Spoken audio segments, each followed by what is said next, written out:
Alors, je vais cibler aujourd'hui, au niveau présentation, sur les apports que peuvent voilà, nous donner les outils de microscopie, de microspectrométrie infrarouge, par exemple, au travers de différents exemples tirés de ma thèse et puis de mes postdocs.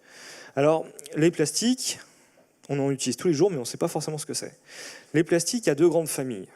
Il y a ce qu'on appelle les thermodurcissables et les thermoplastiques. Les thermoplastiques, c'est ceux qu'on utilise le plus couramment. Dedans, on va retrouver le polyéthylène, le polypropylène, on va retrouver le polystyrène. Donc, c'est des plastiques qu'on utilise vraiment tous les jours. En fait, pour avoir un plastique, on a des recettes qui sont plus ou moins complexes. On va avoir quasiment systématiquement donc, notre polymère natif, un polypropylène par exemple, auquel on va rajouter différents additifs. Les additifs, il y en a vraiment énormément en fait qu'on peut utiliser. On peut citer quelques-uns qui sont plus connus qu'on verra au cours de la présentation. Les phtalates qui vont servir de plastifiants, qui vont donner de la souplesse au plastique.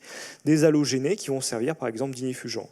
Et donc à partir de ces additifs, on va donc avoir notre petite recette et qui va nous permettre d'avoir un plastique formulé.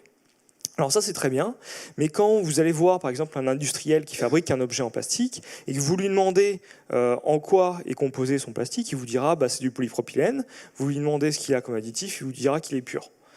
Un plastique c'est jamais pur, il y a toujours des choses dedans, sauf qu'ils ne le savent pas.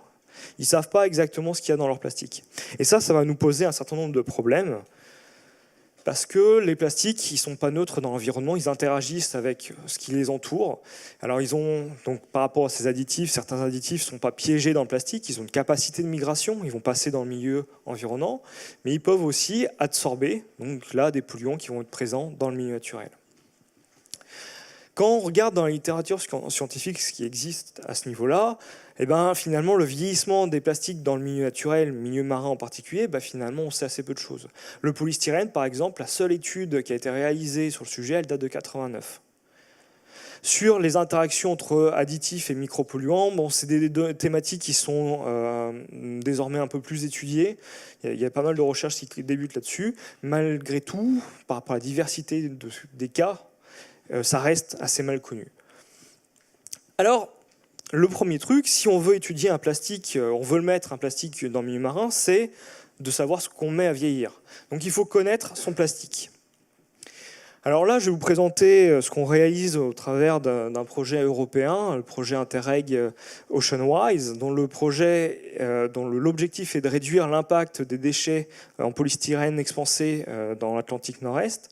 Et nous, on s'intéresse notamment à une grande question qui est qu'est-ce que devient le polystyrène expansé lorsqu'il est dans le milieu marin ? C'est un travail en partenariat. Nous, on s'intéresse au vieillissement, à l'usure, à la fragmentation de ces plastiques, aux alternatives possibles en partenariat avec une entreprise Seabird. Et le CEDRE, l'association du CEDRE, s'intéresse à la toxicité. Donc, elle est basée à Brest. Alors, imaginons, on veut mettre un polystyrène à vieillir dans le milieu marin, on en teste plusieurs. Et là, on va par exemple regarder ce que nous permet d'obtenir la microscopie électronique en balayage, notamment si on la couple à une sonde DX. Donc là, on va regarder dans cette petite zone, là on est dans un polystyrène expansé, dans une petite bille. Et on va regarder les éléments chimiques, les ions qui vont être présents. Et là, on va avoir deux ions, par exemple, ici, qui sont en quantité non négligeable, l'aluminium et le brome. Alors l'aluminium, c'est un agent nucléant, donc c'est assez classique. Le brome, en fait, il va servir d'inifugent. Là, vous avez un plastique qui n'est pas additivé avec du brome, il prend feu et il n'en reste plus grand-chose au bout de 90 secondes. Vous imaginez un appartement, votre canapé prend feu, si vous ne voulez pas qu'il soit réduit à l'état de cendre quasiment en quelques secondes et que vous n'ayez pas le temps de fuir, il vous faut des protections. Donc là, le brome est utilisé comme agent inifugent. Il permet de protéger le plastique et de réduire sa destruction par le feu. Dans le cas du polystyrène, il y a une molécule, l'hexabromocyclododécane, qui a été longtemps en tout cas utilisée pour protéger donc, le polystyrène, notamment quand il sert d'isolant thermique pour les bâtiments. Et donc, il est utilisé à hauteur de 0,8 à 4%, mais dans certains plastiques, ces molécules, en termes de poids, peuvent représenter jusqu'à quelques dizaines de pourcents. Donc c'est quantités qui sont assez importantes. C'est un polluant organique persistant, et comme un certain nombre de molécules à base de brome, c'est un carcinogène, un mutagène, un reprotoxique. Donc une fois qu'on a fait ça, on a testé par exemple une dizaine de polystyrènes, et ben on peut en sélectionner par exemple quelques-uns qui vont avoir ce genre d'ion présent pour faire ensuite des tests pour voir si le brome, est-ce qu'il est piégé dans la matrice, est-ce qu'il va être libéré au cours du vieillissement du plastique. Donc ça, c'est à partir d'une simple analyse en microscopie électronique à balayage, ça nous permet de faire assez rapidement un choix dans les plastiques à mettre à vieillir. Ensuite, voilà, on va mettre à vieillir notre plastique.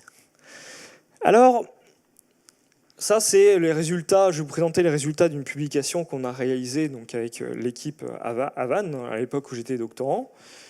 Et donc, on a mis à vieillir 3 plastiques dans le milieu marin. Donc, on avait choisi un PVC souple, ici, un PET, donc sous forme de bouteille, et un plastique biodégradable que vous connaissez peut-être sous le nom commercial d'Ecoflex.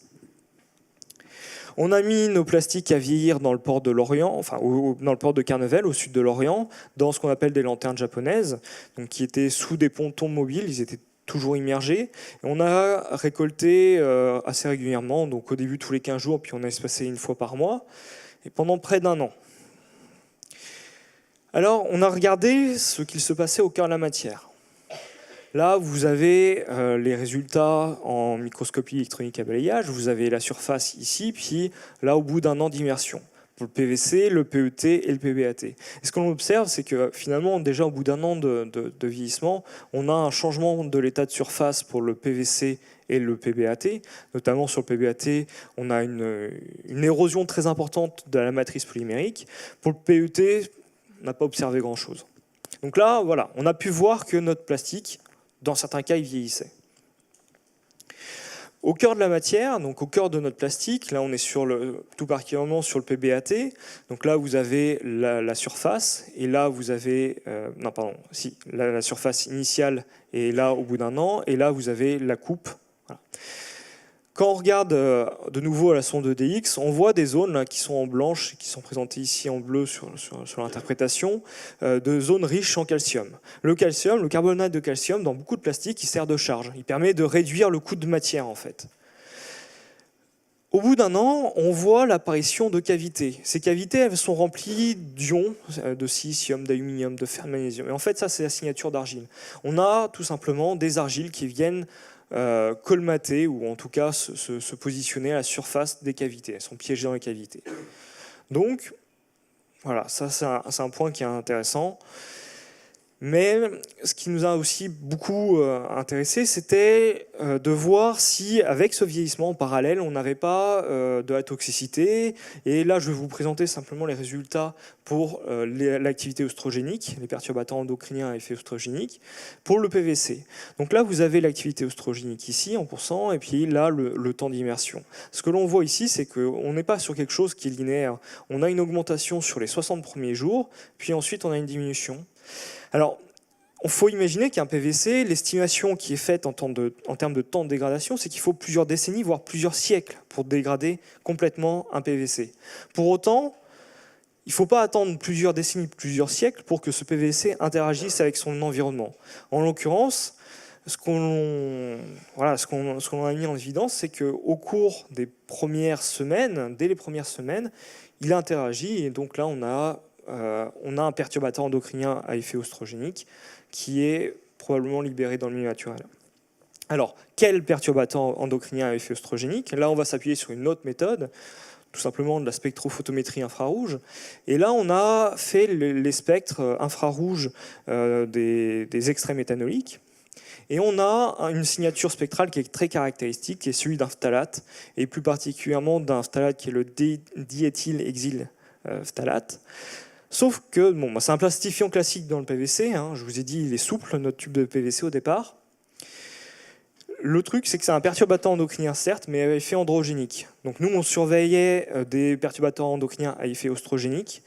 Donc là, voilà, il est présent dans notre matériau, mais ce n'est pas lui qu'on a observé. Donc là, dans ce PVC-là, en l'occurrence, il y avait probablement un perturbateur endocrinien à effet œstrogénique et un perturbateur endocrinien à effet androgénique. Bon, en plus de ça, le DEHP, il a plein d'effets, il est super intéressant. C'est un biocide, il a plein d'effets épigénétiques. La littérature est assez intéressante à ce sujet. Bon, quelques conclusions par rapport à cette étude-là, c'est qu'on a mis donc en évidence différents processus physico-chimiques, la désorption d'additifs, en l'occurrence de phthalates, des produits de dégradation assez rapidement, et aussi, donc c'est un résultat que je ne vous ai pas présenté ici, l'absorption de métaux lourds. On a mis en évidence un processus rapide de vieillissement, surtout sur un plastique biodégradable, mais aussi sur le PVC, et donc la désorption de perturbateurs endocriniens à effet androgénique. Alors, ensuite, on va créer des microplastiques à partir de notre plastique. Comment on va les étudier ? On va utiliser encore une fois des outils de spectrophotométrie type Raman infrarouge. Alors moi, j'ai travaillé dans le cadre d'un postdoc sur les échantillons collectés par l'expédition Tara Méditerranée. Donc c'est une expédition qui a eu lieu en 2014. Moi, j'étais pas sur le bateau, j'étais ailleurs en Méditerranée, mais j'étais pas sur le bateau. Et donc voici ces petits microplastiques. Là, c'est des gros microplastiques. La plupart, ils sont beaucoup plus petits que ça. Alors le problème, c'est que dans le cadre de cette campagne, ils ont collecté 80 000 microplastiques. Alors passer 80 000 microplastiques en spectrophotométrie infrarouge, c'est très long. Donc on ne va pas le faire. Donc on a développé un outil statistique qui permet de nous déblayer le terrain et qui nous a permis de réaliser, avec des outils classiques de spectrophotométrie, de sélectionner quelques milliers de microplastiques dont on a réalisé les spectres. Maintenant, il faut les déterminer à ce stade, ces spectres de microplastiques. Vous en avez plusieurs milliers, vous pouvez utiliser banque de données classiques, mais vous allez les faire un par un. Donc là, on a développé un outil informatique que j'ai appelé Poséidon, qui va permettre de réaliser un certain nombre d'analyses automatisées et de faire des choses qui sont difficiles à faire avec les banques de données actuelles. Parce que les banques de données actuelles, même quand elles sont très complètes, elles sont toutes basées sur des polymères qui ne sont pas vieillis. Et un polymère vieilli, ce n'est pas un polymère qui vient de sortir de l'usine. Donc dessus, vous allez avoir de la dégradation, vous allez avoir du fouling. Donc il faut s'appuyer sur des plastiques en mer pour réaliser les banques de données. Et puis on a des choses qui sont assez complexes en fait, parce que vous avez du polyéthylène, vous allez avoir du polypropylène, très bien, mais vous allez aussi avoir des copolymères, des mélanges de polyéthylène et de polypropylène. Et donc là, si vous utilisez une banque de données avec du polyéthylène et puis là du polypropylène, vous dira c'est du polyéthylène. En fait non, c'est un mélange des deux. Donc là, il nous fallait quelque chose d'adapté. Et donc on a construit une base de données. On a on fait notre étude à base d'un algorithme qui est le K-Nearest Neighbors, donc le KNN. Et donc en fait, là on a nos références avec nos différents types, nos différentes classes. Bon, c'est des résultats qui n'ont pas été tout à fait mis à jour puisque j'ai revu la banque de données initiale, mais c'est pour vous donner une idée. Là, quand vous avez quelque chose en bleu, c'est que le programme a bien classé les polymères, et quand c'est en rouge, c'est qu'il s'est trompé, entre guillemets, et qu'il a classé, par exemple, là en 5, un polyéthylène, ou quelque chose qui ressemble à du polyéthylène, dans notre grande classe polyéthylène. Et donc, on peut regarder ensuite pourquoi il se trompe, pourquoi il passe d'une classe à l'autre classe, pour essayer de voir d'où vient l'erreur, pourquoi il va classer, par exemple ici, un copolymère polyéthylène propylène dans les polyéthylènes, donc essayer d'améliorer la base de données. Donc c'est un projet sur le long cours. Comme on construit une base de données qui est quand même assez complexe, qui repose sur quelques milliers de spectres de plastique collectés en mer, c'est quelque chose d'unique. Voilà. Donc, je vous remercie de votre attention. Je vous ai présenté différents exemples de ce qu'on pouvait faire pour étudier les plastiques qui vieillissent dans le milieu marin. Et puis si vous avez des questions, n'hésitez pas.